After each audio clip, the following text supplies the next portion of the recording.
So, again, greetings and welcome back to my channel, The Healer, me, Anita.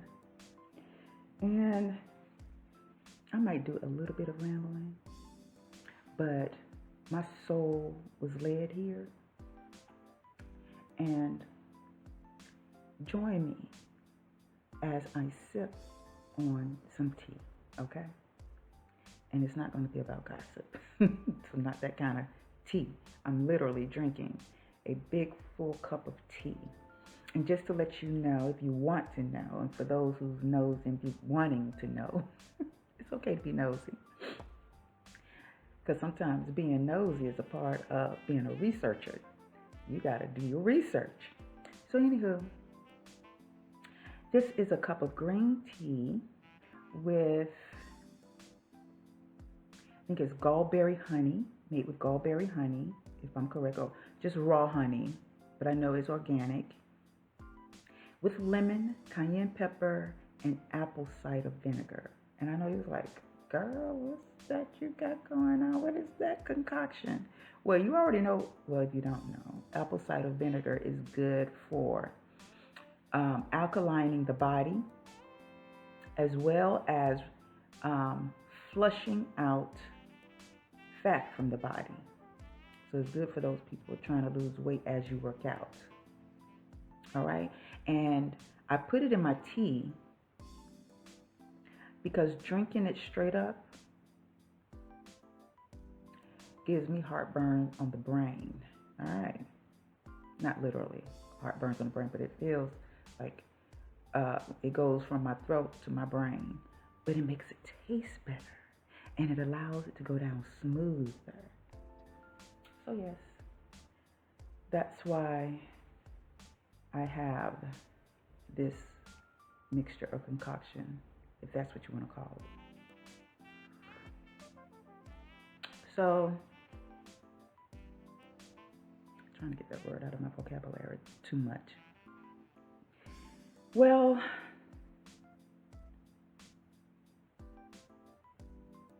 wanted to speak about my spiritual growth. And the reason why I want to speak about my spiritual growth is because it's that time. And maybe some of you can relate to my development, my path. Okay? And if you have any questions, statements, comments that you would like to make about that, then do so. For those of you who don't have an open mind, but want to critique me or be critical, go ahead. Because as I've stated before in another one of my videos, can't always have the good without the bad. Because there is good in the bad that we can learn from. Our hurts, our pains, our mistakes, failures. That's always good there because it's something to learn from it. So I welcome you too, okay? So all of my kindred spirits, I welcome you. And I welcome those who have no idea or a clue, okay? This is all for you. So,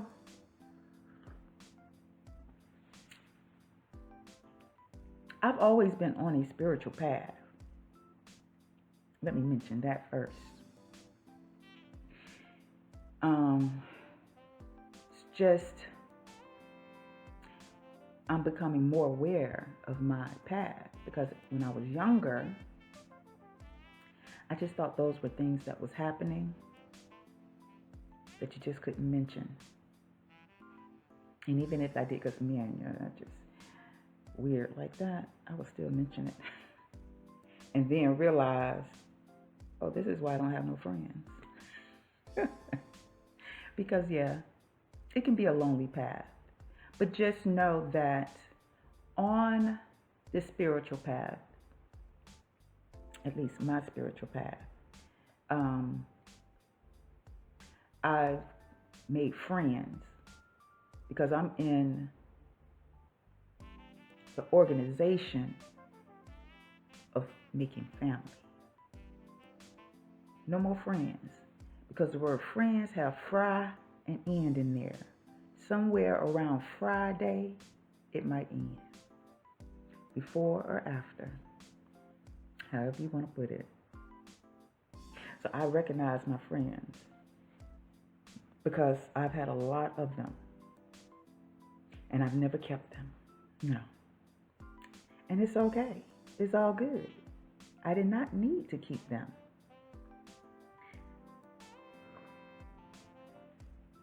They came into my life as a reflection of something that I needed to learn from within, that I needed to see from within.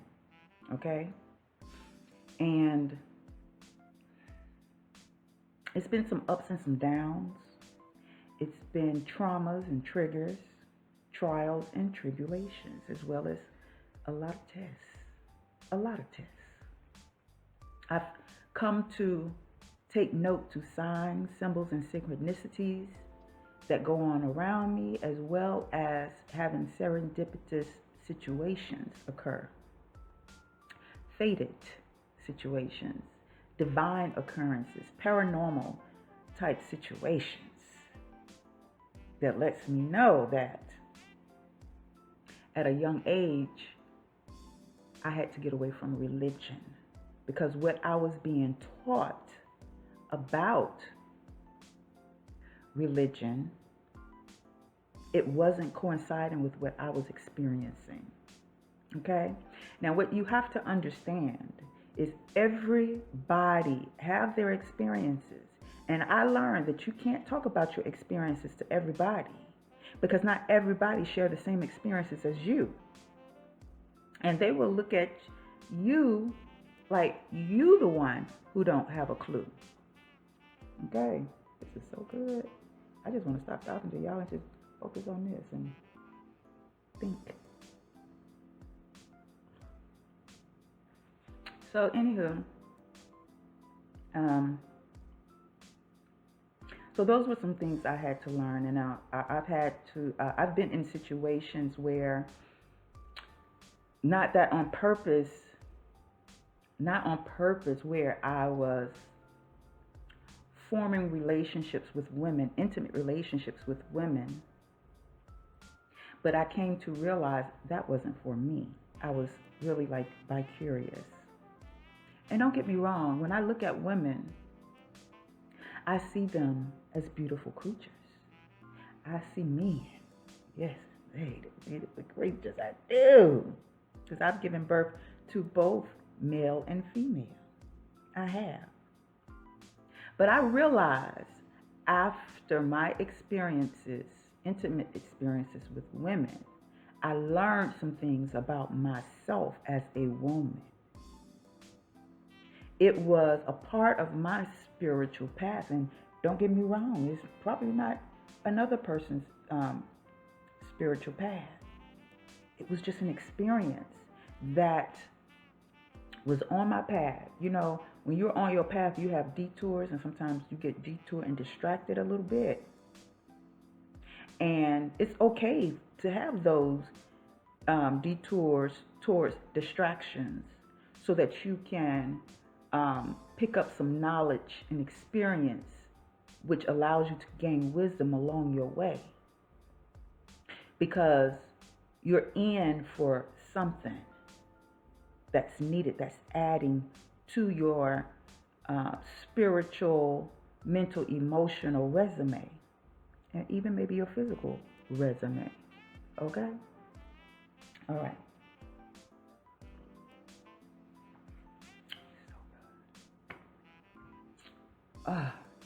Helping me loosen up my vertebrae. But I've learned so much. At a young age, coming out of high school, I joined a spiritual organization where I learned a lot and earned my doctorate divinity degree. We not only learned about different religions, some of those religions we experienced and submerged ourselves into the culture. lived that way, dressed that way, ate that way. And I'm telling you, that was a real adventure. It was. It was. Yes. That's the best way to learn, is to become that which you desire. Experience it so you will know it for real. And I tell anybody that, how can you teach somebody about something and you're not living it? Or you have not experienced it? So I am one who submerged myself. It's actually my lifestyle. Whatever I needed in the past to heal me, I didn't just go read a book. Of course, I did read some books. But I engaged myself in the activities and the day-to-day practices in order to heal. Okay? I had different situations throughout my life that I had to deal with to help me through. And I'm going to piggyback off of what I spoke about on Instagram yesterday in regards to the morning meditation that I expressed on there about obligations. And I think I've even spoke about this before in another one of my videos here on YouTube, Kindred Spirits, if you don't mind. And I'm going to do my best because, I don't like long videos because that means it takes longer to upload. So, only person I am obligated to is myself. Why do I feel just obligated to me? I don't know if you've ever heard this old saying that if you got thorns in your eye, how can you help another take those thorns out of their eye and you still got yours in your eyes? You have to focus on you. Take them thorns out of your eye. And not just take them out of the other person's eye. Actually, it makes them lazy if they expect you to do it for them.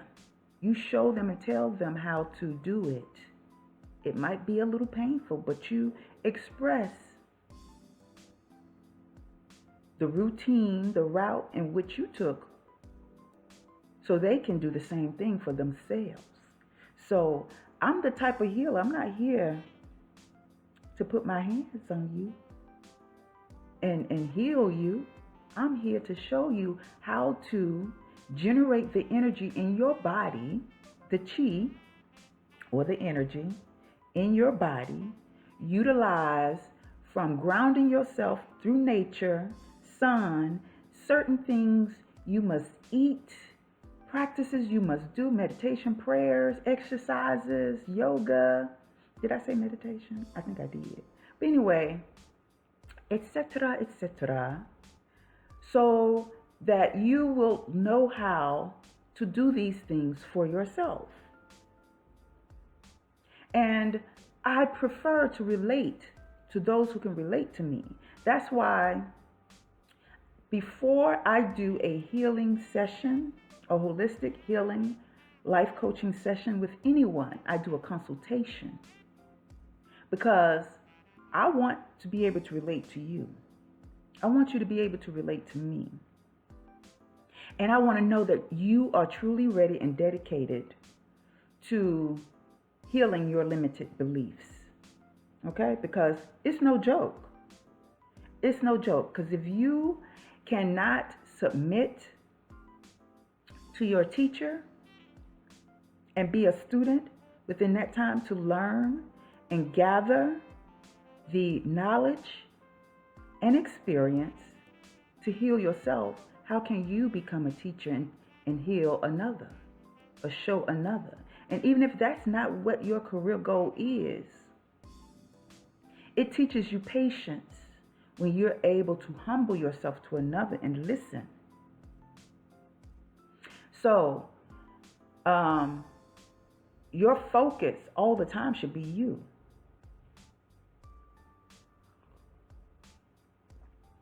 There are people who don't want to obligate themselves to themselves because they figure they'll get bored and feel lonely.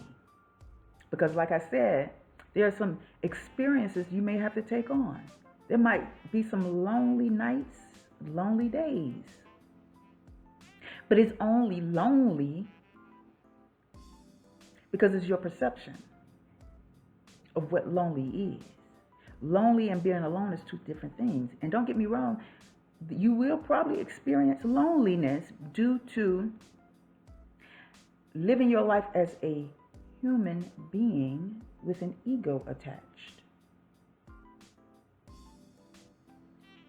And for you guys, think about, in these religions, think about Jesus, think about Muhammad, think about Krishna, think about Buddha, think about Confucius, different prophets, leaders, great leaders, spent a lot of time in hermit form or by themselves for long periods of time. And don't get me wrong, yeah, you get bored. You even think you're going to get, I don't want to say you think, you do become a little depressed. But what are you? Are you weak? Are you strong? All you have to do is remind yourself your reasoning or reasons and purpose on the other side of being alone is being in recognition by others. On the other side of loneliness is finding your true love life partner, or attracting, I don't want to say finding, attracting your true love life partner. On this path, myself, I realize, and it's just me, because I make no sense, if I'm at a certain age and I can do for myself, and there might be times where I may need a little help, because there's nothing wrong with being interdependent. Interdependent is when the time comes to interact with another and receiving service and help, assistance, guidance from others, don't let your pride allow you to lose out on an opportunity to grow and develop. Because the best of riches and wealth in this world and abundance is the knowledge, experiences you've gained. Wisdom is like having a treasure chest full of gold and diamonds and all of the riches that the earth naturally gives to you. Okay? That's true. It is.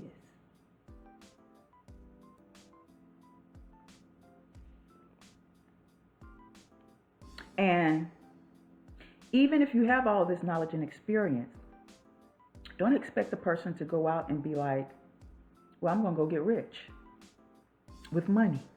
Because with the type of wisdom you experience spiritually, mentally, emotionally, you come to a realization that having all of these material gains is really like having a very heavy load on your back. Because myself, I come to the awareness of what all of that can attract into your environment, the type of people.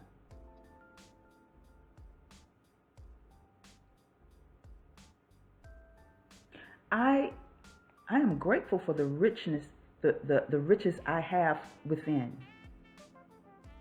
It's not to say I don't want to attain the material part of it. I want some of the material things, but not to the point where, well, I don't find makes sense to me, but to each their own, and I'm not judging, but for me, I don't like to clean. No big mansion. And then you're like, well, but you can hire maids. I don't want other people in my house. I just have come to realize and seen along my path Not everybody can be trusted. And then, too, you're inviting people into your business. So for one person like myself, living in a 15 bedroom, 25 bathroom, 3, 4 kitchens by myself, for what? Now, I probably get that and have family members move in, because some of you people out there who get material wealth like that want it all to yourself, and you look for your own to get it for themselves. I grew up in a family where they were about getting their own thing. If you needed help in any kind of way, if you become homeless just because you was laid off a job, not because you was fired, or if you're having a hard time getting things together, they'll tell you, if I can do it, you can do it. So I've been that type of person. I've had to find my kindred spirits in the world to help me, because my biological earthly family was not it. There were maybe one aunt that I can think of. One aunt. And when I was younger, I had an uncle, but he passed away. I think before that, before I really needed help, he passed away. He had a very big heart.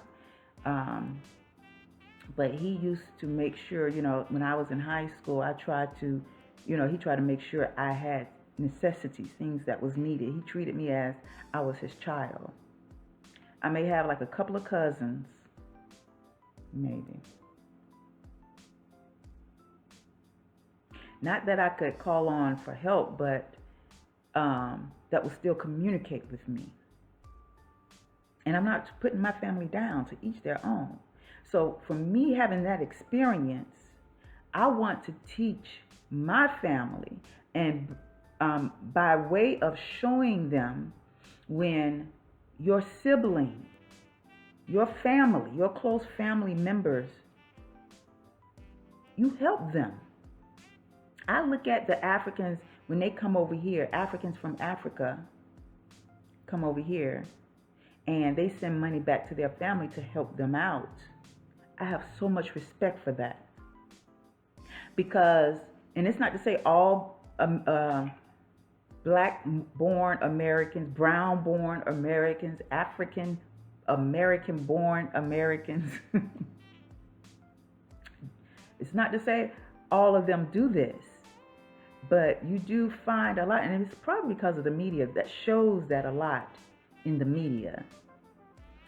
But that family bond, that tribal family bond that used to exist on this land, it's becoming scarce.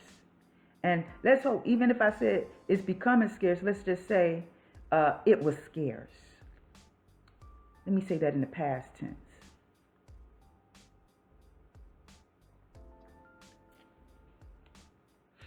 So you have to be obligated to yourself and not family.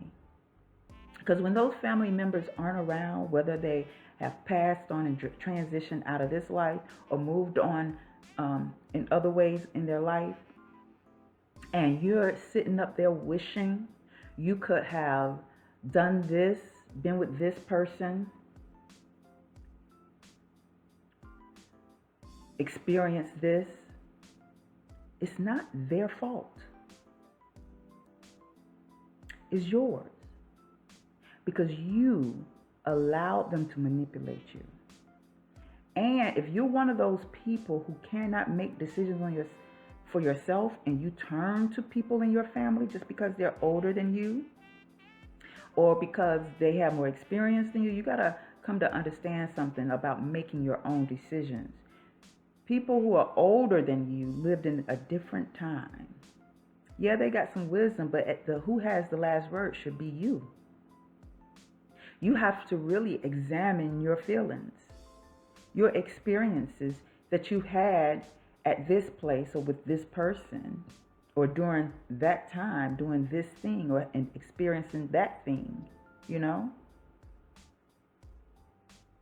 And then it puts you in a position where when things don't work out, you blame that person. No, you blame yourself, because you are the one who opened up for the advice. And even if you didn't ask, you still accepted it and you listened to it. That pressure, that peer pressure, if not that family pressure, or receiving that advice from family or friends. Let me say this to you, boys and girls, ladies and gentlemen, the brave and the weak heart, the courageous and those who fear.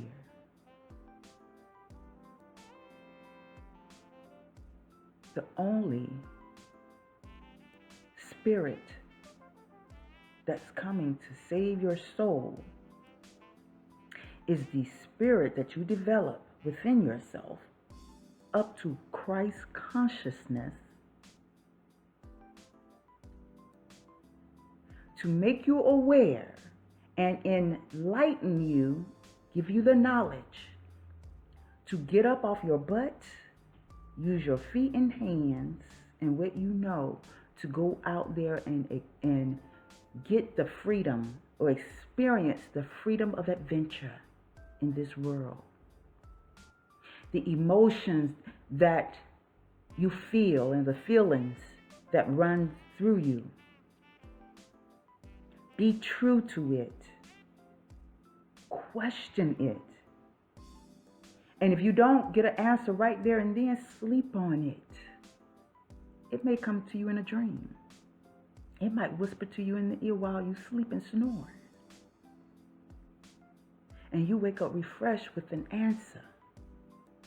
And depending on your spiritual, mental, emotional awareness and development, it may not come to you overnight. You might need a little more time. But just remember, don't waste your time because you're being indecisive. Life is passing you by while you're trying to figure it out.